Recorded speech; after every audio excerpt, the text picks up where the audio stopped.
Well, in all in all British history, no Prime Minister has ever served such a short period of time before being forced out.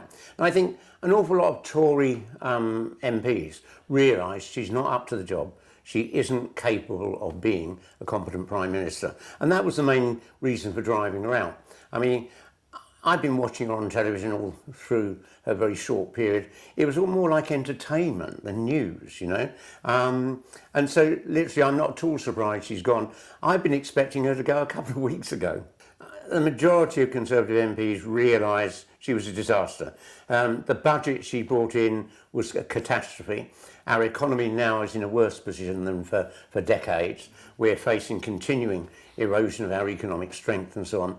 And so I think they felt they had to get rid of her because they were heading towards extinction.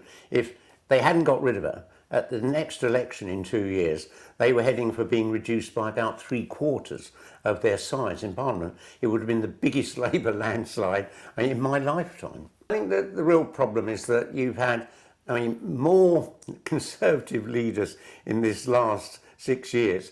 I think 4 now. We're about to have a new one.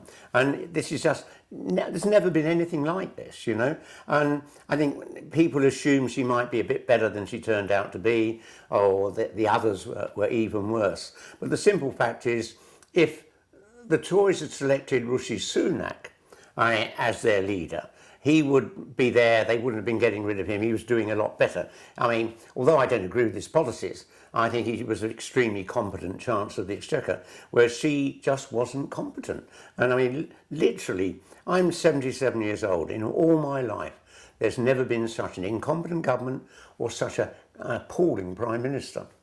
I didn't agree with Margaret Thatcher, but she had a strategy. She knew what she wanted to do to the British economy all the time she was in power. She knew how she wanted to recast Britain in a different way. Whereas this last 6 years, all the Conservative leaders don't seem to have a strategy. They don't seem to have thought, where should we be in a decade? And it's been, I think, and this has been happening over much of the Western world, increasingly politics isn't about people having a strategy, economic policy. It's about being a celebrity on television. And that's what they're all focusing on. Well, the simple fact is, her economic policies have been a disaster. The international monetary system, was horrified at what she was doing. And so the simple fact is, I don't think she has any understanding of economic strategy, and that's crucial to every government. If you haven't got an economic strategy, your government is going to fail. And I've seen that several times in my lifetime. And, literally, we're now looking to see who is going to succeed her. I suspect the only person who has any idea of what an economic strategy should be is the current Chancellor, Rishi Sunak. But there'd be an awful lot of people in the Conservative Party don't want a leader who is Asian.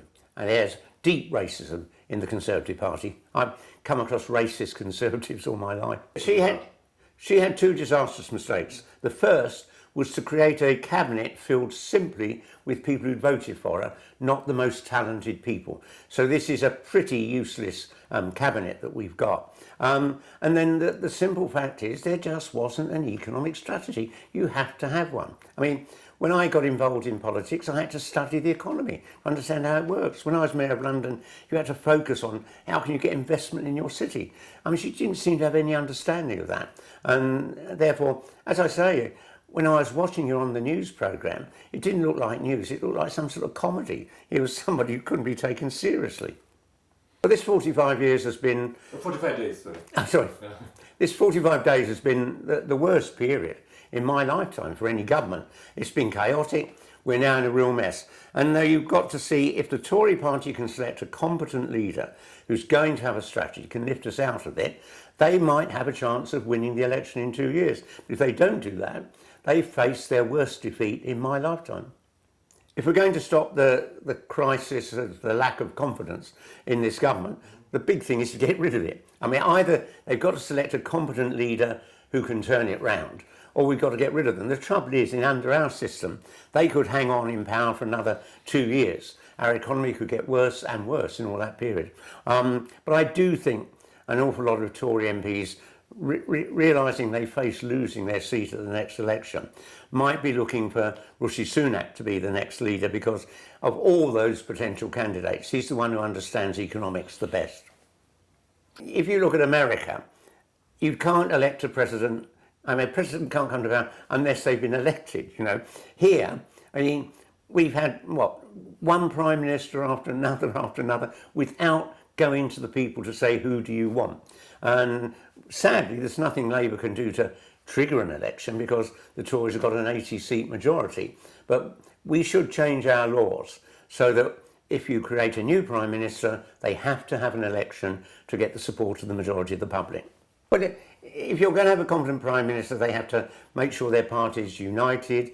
And what's quite impressive is the leader of the Labour opposition, Keir Starmer, has achieved that. He, after years of infighting, he's created a united party. He's coming up with a clear economic strategy to take us forward. And so I just daydream every day that we can have an election and not have to wait 2 years. I want Keir Starmer in office. I think he could be our best prime minister since Clement Attlee in the late 1940s.